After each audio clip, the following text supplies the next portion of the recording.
A very warm welcome to all our viewers to the live chat with NTU's School of Computer Science and Engineering. My name is Vikram Peter and I'm a second year computer engineering student. This morning, we bring to you a panel of SCSE's faculty and students who are here to answer not only a few frequently asked questions, but also questions sent in by you guys. If you would like to ask any particular questions, you can do so by logging on to Slido. That is www.sli.do. I repeat, www.sli.do. You may send in your questions right now, and you have time until the 22nd of March. We will either get back to you through email or answer your questions live. Before we begin, let me introduce our panelists for the day. Starting from my left, we have Dr. Saurav Sen Gupta, who is a lecturer at SCSE. He is also the Assistant Chair of Outreach and Admissions. We have Associate Professor Sun Eisen, who is the Assistant Chair Academic. We have Okar Min, a third-year computer science student. We have Eddie Ang Weiswan, a double degree student in computer science and business with a specialization in business analytics. He is in the fourth year. And finally, we have Vincent Ribley, a data science and artificial intelligence second-year student.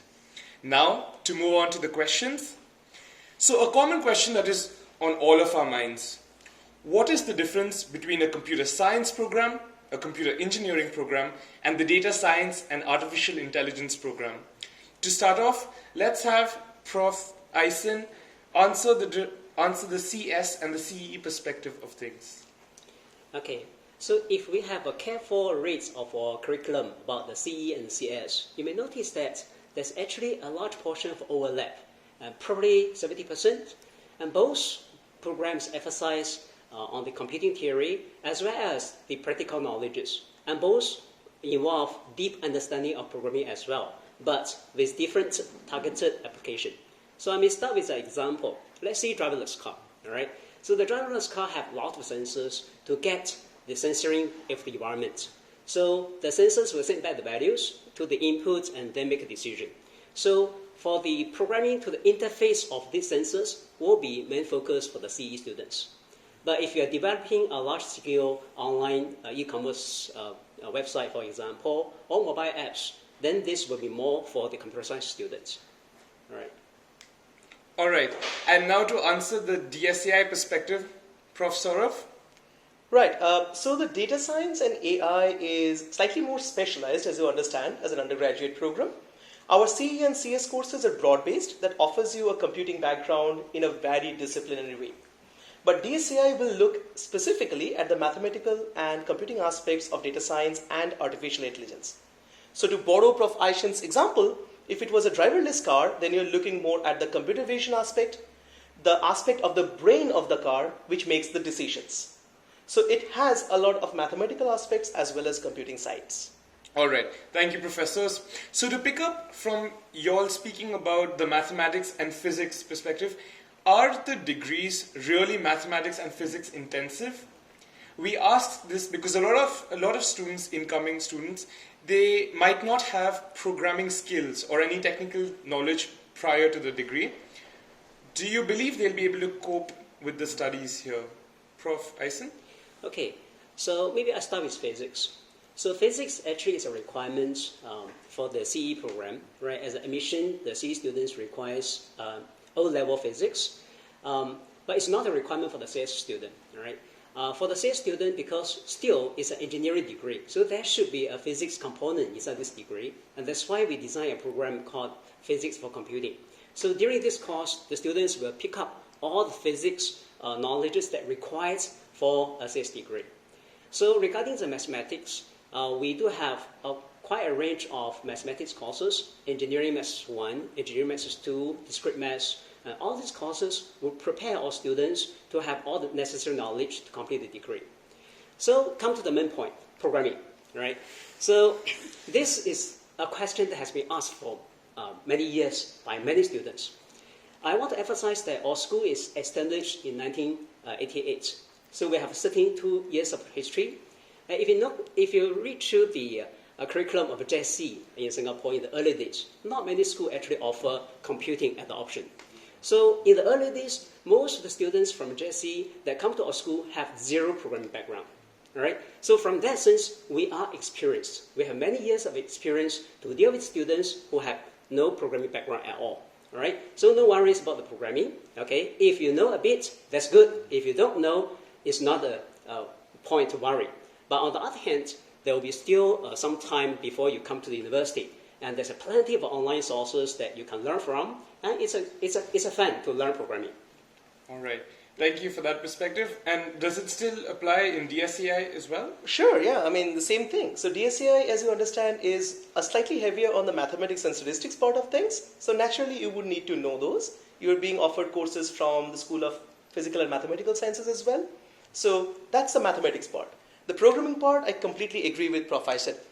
In fact, I have an experience of being part of 2 programming courses in the first year. So there's a computing programming, the first thing, the introduction to computing, and then the second one would be introduction to data science.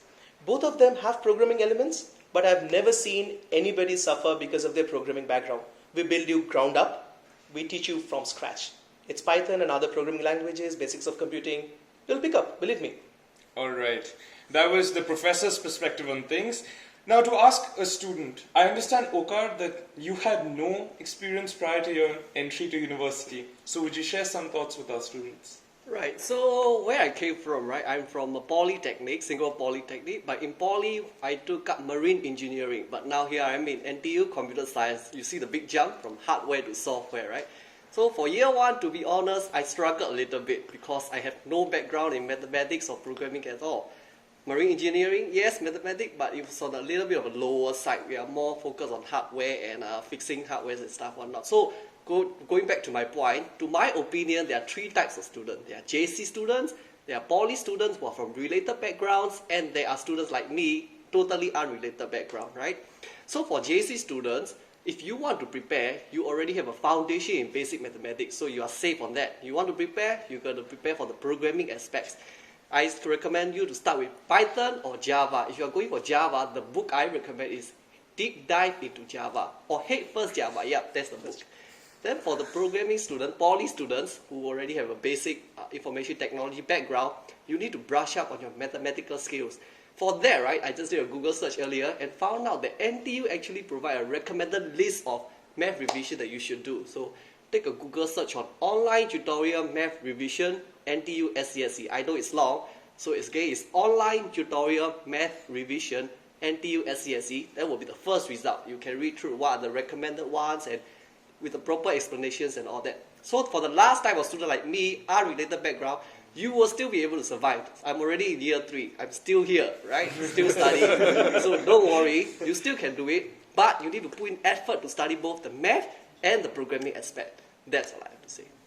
All right. Thank you so much, Okar. That was a very comprehensive analysis of things. So you did mention, and so did the professors, about projects as part of the coursework. So what are the kind of projects that are here at SCSE, and how much project work is there? Okay, so in our curriculum, actually, there's many different kinds of projects, all right? So in each individual course, we have a coursework component, and where you will have individual projects as well as group-based projects. These are considered as small-scale projects. And we also have MDP, multidisciplinary projects, and this will have a group of students from both CE and CS to work together to complete a task. So the project lasts for 10 weeks, and we have students to build and program a robot. And the robot, it basically explore a maze, and then there's also competition and so on. So it's considered as a good mixture of different background students to work together to build the project.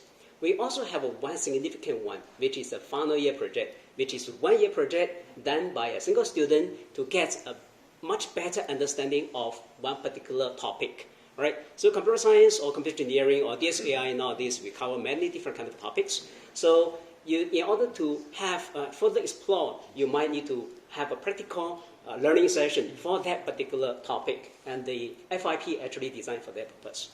All right. Thank you for the information. Prof. Saurav, what about the DSAI side? The DSA, of course, but in general as well. It's a common question. How soon do you get into these projects? It's as soon as the first year, first semester. You come in, Introduction to Computational Thinking offers you a course project. We follow up, Introduction to Data Science, it offers you another course project. And that whole sequence goes on. There are a lot of courses with a heavy coursework component where there are projects involved. So you get to choose your project in some cases, like the data science one, and you can choose your data set, you can even procure your data set and work on it. It's a lovely opportunity. All right. Thank you so much, Prof. So, you spoke about DSAI. We have with us Vincent, a DSAI student.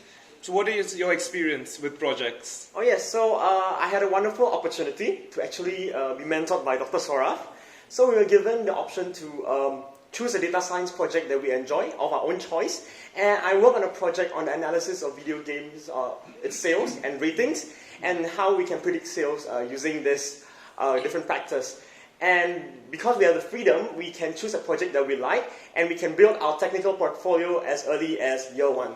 And I went on to the undergraduate research program under something called Eureka with Dr. Saurav, and we're looking at an intersection of cryptography and deep learning, something called privacy-preserving deep learning. And here I get to pursue my research interest and look into something that I'm interested in, so it helps to build my experience as well. And why I find this really useful is because when I go for internship interviews for the past few months, they really value the experience that I have, and they're actually looking for people with related experiences in the field. So it really helps to build my technical portfolio as well by working on projects.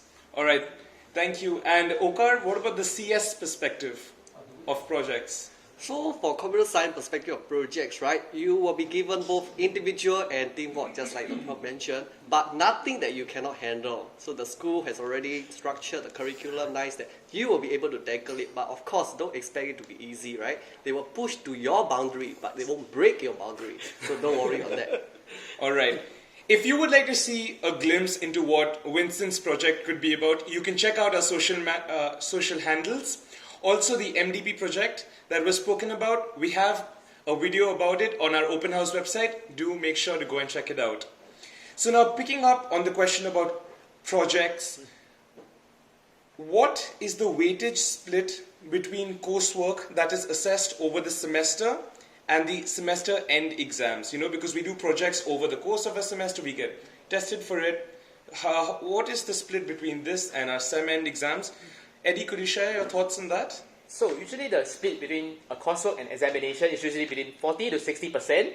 So during the school term, you'll be working on your coursework such as reports, going to the laboratory or in a group projects, and this makes up 40% of your 100% grades. And towards your final year, towards the end, you have a final examination which is around 60%, and that tests you on your theoretical knowledge. So what the coursework tests you is on your practical knowledge. So this way you have a better understanding of both the theoretical and how this theoretical can be applied to real world situation in those labs and assessment. And how this practical actually helps you to learn and grasp the concepts along the way. So it's like a build-up. It's not like they are two separate things. It actually helps you to understand the topics better so that during the final examination you're able to learn and apply it. Yeah. All right. Thank you for sharing the practical aspect of things. So on the same tangent about practical experiences, a lot of us have read in the papers that there are several collaborations that NTU SCSE has with big industry names such as Alibaba and AMD, etc.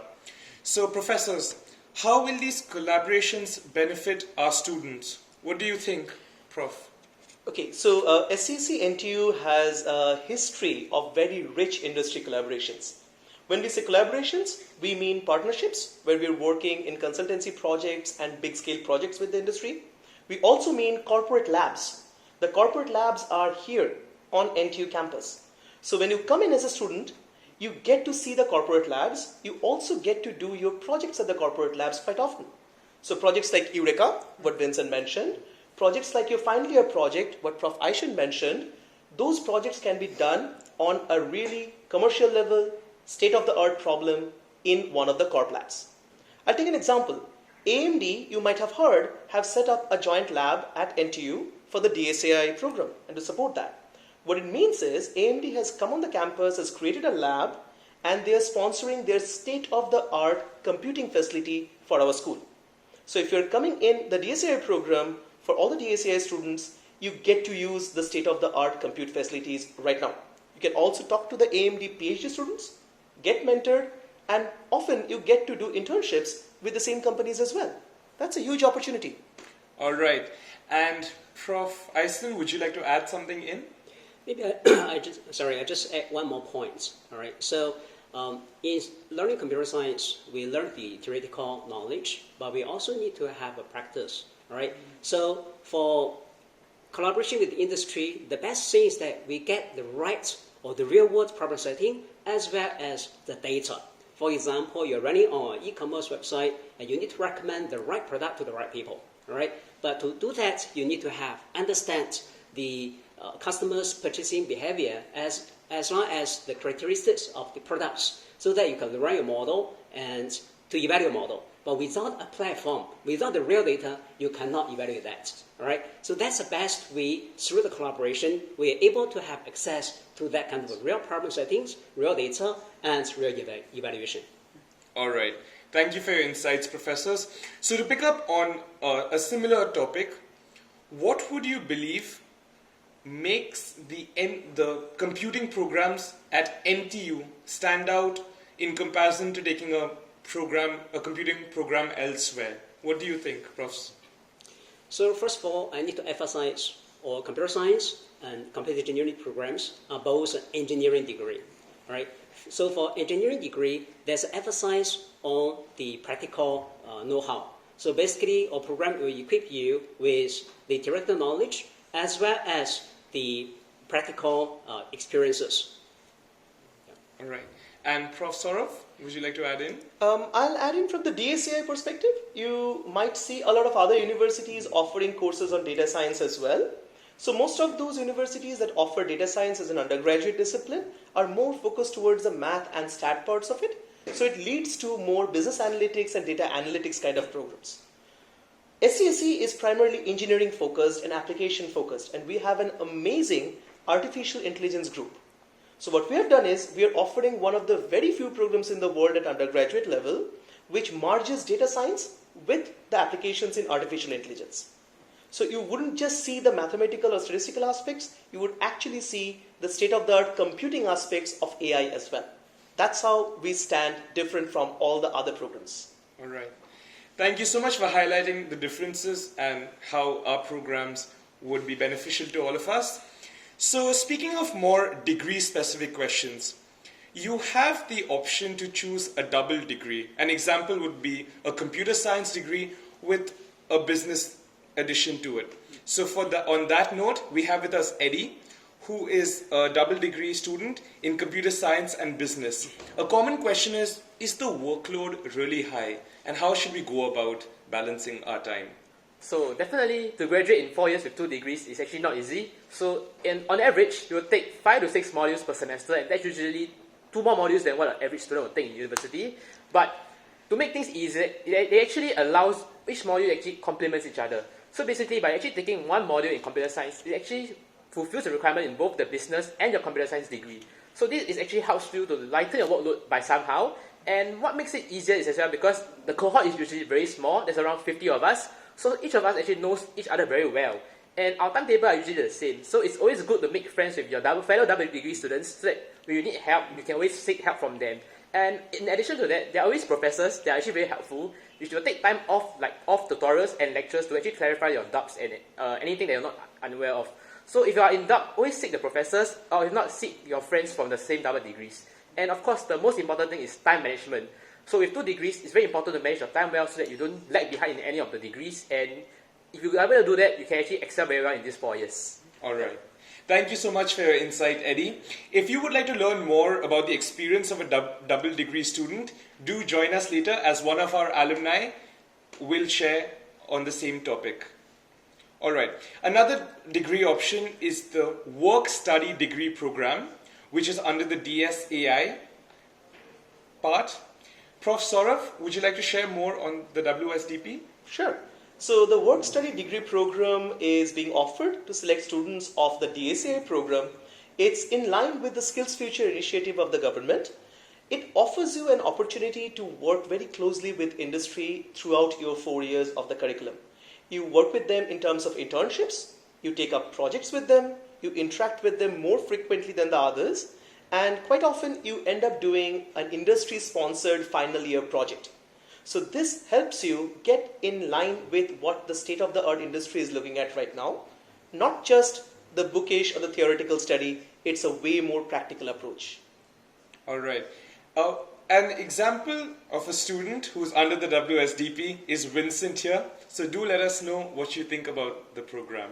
I think it's a really exciting program in DSAI because we get in touch with reputable companies in Singapore. And I am part of the WSDP program with AMD, and I get to work on a 40-week internship with them and do an industrial FYP, and it gives me industrial exposure and see how things are done in real life. And really in DSAI, the emphasis is not just about the theory, but also about how the things we learn in class are applied in real life, and it can be very enriching, and it's a good experience for me as well. All right. Thank you, Vincent. So speaking about opportunities, we have a lot of overseas opportunities here at SCSE. You can go on overseas exchange, overseas internship. So let's hear from a few students about what their experiences are like. Eddie, I understand you went on exchange. Yes. Please share with us. So I was very fortunate to be given an opportunity to go on an exchange at the University of Waterloo in Canada. So it was a summer exchange, a fall exchange. So I actually spent 1 semester there in Waterloo. And what makes it very nice is because you don't have to worry so much about getting a good grade there because it's a pass-fail when you're on exchange. So you can actually take on like road trips to explore what is it like to live in a different country, how is it like to study in a foreign environment. And it actually allows me to learn more about the Canada culture as I'm studying there. So it's actually the best time of my life because I actually get to fulfill my academic requirement and as well to know more about other countries. So it actually makes you have more exposure in the global setting. This is something you can't learn within a classroom. So I feel it's an opportunity that you should really go for if you are given it. Yeah. All right. And thank you so much. And I understand, Vincent, you also had this opportunity to go on exchange? I think Eddie went for a semester exchange, but for me, I went 1 month during summer. I went to Korea University. And through this experience, even though it's just 1 month, I think I learned a lot about the culture, about the people there. And really in NTU, you're given a lot of opportunities to have an enriching summer holiday. And I know some of my friends, they all went to different universities. One of my group of friends, they went to USDC China. They are invited for an AI camp, and they met the faculties there and the companies there to learn about how AI is applied, not just in Singapore, but different parts of the world, and in this case, China. All right. Thank you for sharing your experiences on exchange. Another very new and interesting program is the Overseas Entrepreneurship Program. I'd like to ask Prof. Eisen to share some information with us. Okay, so this is a new program designed for the students who are willing to learn more on how to turn their ideas into reality and change everyone's life. All right. So the best way to learn is through attached to a startup, so that you know the right environment, you know what's the challenges you're going to face, and all the decision process right in between.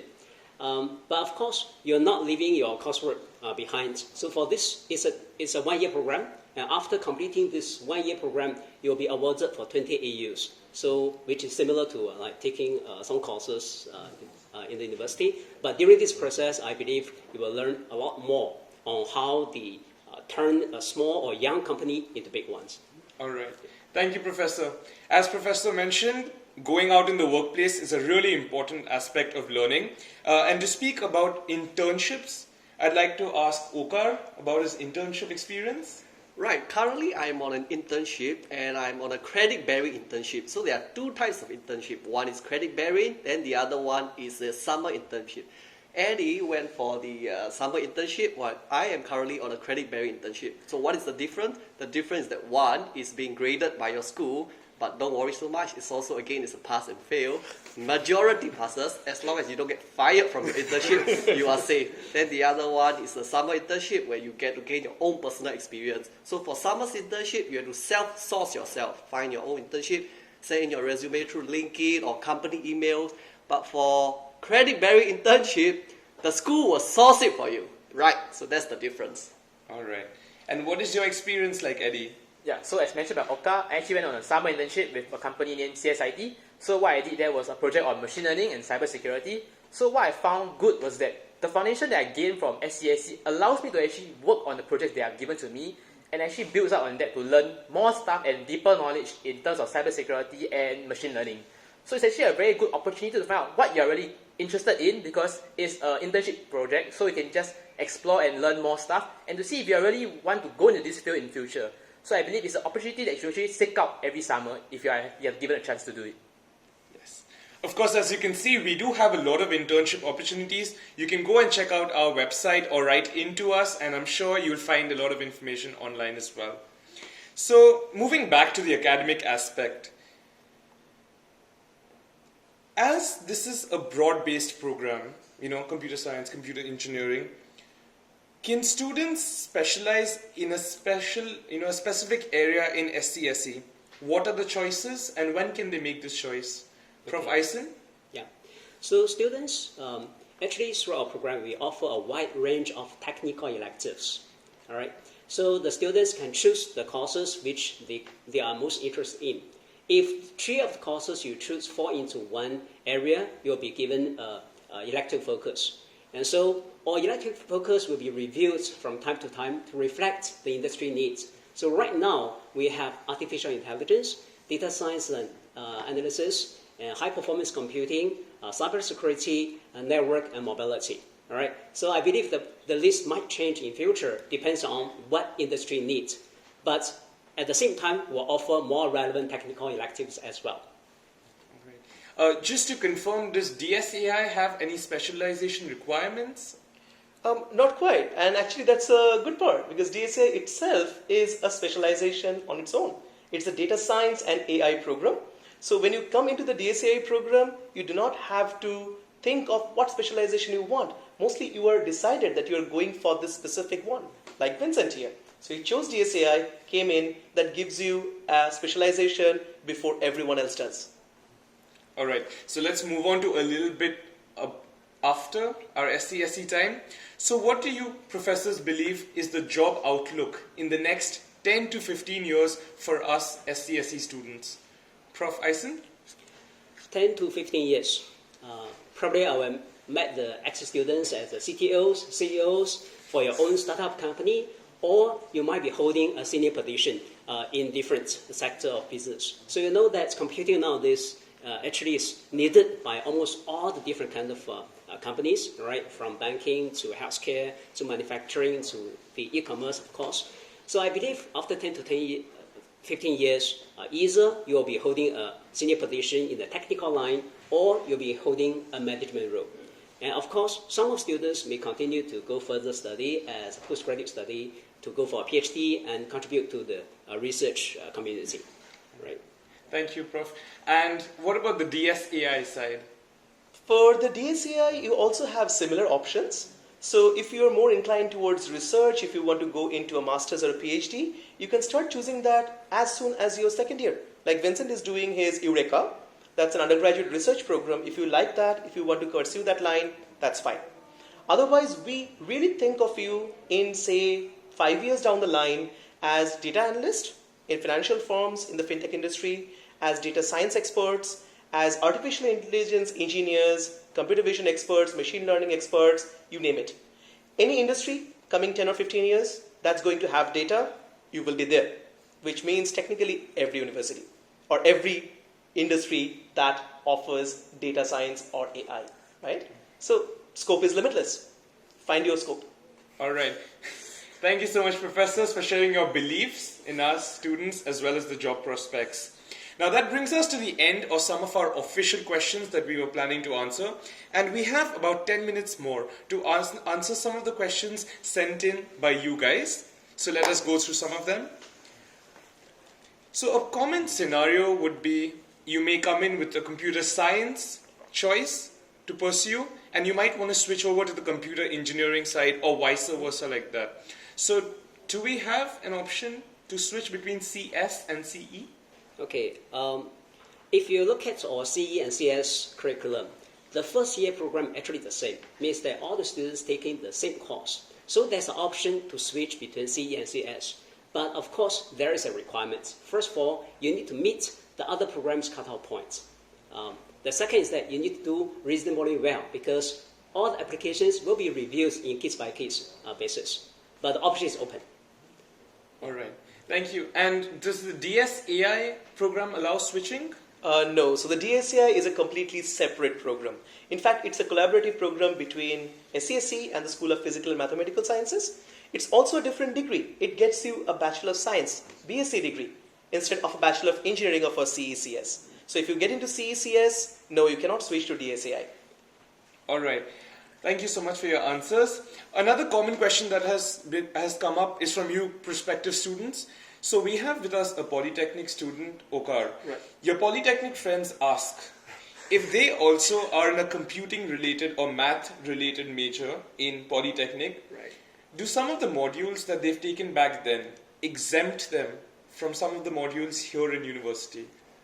So if you are from related polytechnic background and you come to NTU Computer Science, yes, you are definitely exempted from some modules such as Introduction to Computational Thinking and some other more modules as well. You can find out more at our NTU website, but I believe Dr. Surya have an actual percentage of how many will be exempted. Well, actual percentage it varies for sure, but if you're coming from a computing background, roughly from your poly, then you can expect somewhere around 15 to 19% of your course load being waived or rather being exempted. It's because you have 2 technical electives as well, which you may not have to take. So it's lesser than the regular cohort, plus Introduction to Computational Thinking and basic computing courses. So it saves you a lot of time. I think, Okar, you can complete in what, like 3.5 years if you're coming from that? Oh yeah, if you are coming from a related background, you can complete your course in 3.5 years instead of 4 years. So if you are JC students or if you are from unrelated background, the full duration is 4 years. But if you are coming from an IT related background, 3.5 years will do. All right. Thank you, guys. So here's a question for Prof. Aisin and Eddie. Will there be interviews for double degree programs such as business and computing? I'd like to ask you that first. Yes, it's case by case. So the interview could be due to, because it's a double degree, so we are running the computer science side and the business school is running the business side, all right? So the interview triggers might trigger on both sides, and if there's a trigger for a need for the interview, then we will contact the students. All right. Eddie, may I ask you something about the interview? Any advice? Anything? What was your experience? So for me, I went for a business interview. So what they asked me was really nothing related about business. So they asked me very common questions. It's like, when is your happiest moment in your life? And what will you do, like if you see someone fight in front of a train station, those kind of things. So it's nothing related to business for me. So I'm not sure whether they changed it for now. But it's a very casual interview where you're just trying to see how you interact and how you communicate, because it's a business school anyways. Yeah. So that was my experience. As for computer science, I didn't receive any interviews. So yeah. All right. Yeah. Thank you so much. Another question that has come in is, what is the core, Prof. Aisin, what is the core difference between computer engineering and computer science? How much programming is required in each? Or is it true that one of them is more hardware intensive? Okay, I think we actually briefly answered that question before. So again, they are kind of shared. If you look at the curriculum, right, it's shared to a large extent, so roughly about 70%. But in terms of programming, both will require programming, but with different kind of focused applications, right? So for the CE, will be more for the interfacing to the hardware. I'm not saying that we built the hardware, but we interface with the hardware, right? For the CS, we are more look at the kind of common programming, like the software engineering, this side. Yeah. All right. So thank you so much. So another question that has come in is, DSAI seems to be a specialization. So if you were to advertise it to someone, who would you target DSAI for? Why DSAI? And in fact, Vincent, why did you choose DSAI? So let's start off with Prof. Saurav to share. Sure, okay. So if I'm going to sell this DSAI program to you, for example, I would say that, as I said earlier as well, if you take a broad-based computer science or computer engineering program, you still get to do data science and AI.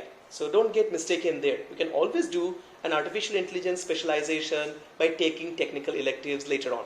So our syllabus is getting revamped every year with the industry needs. It will always offer you some specialization in that specific area. That's there.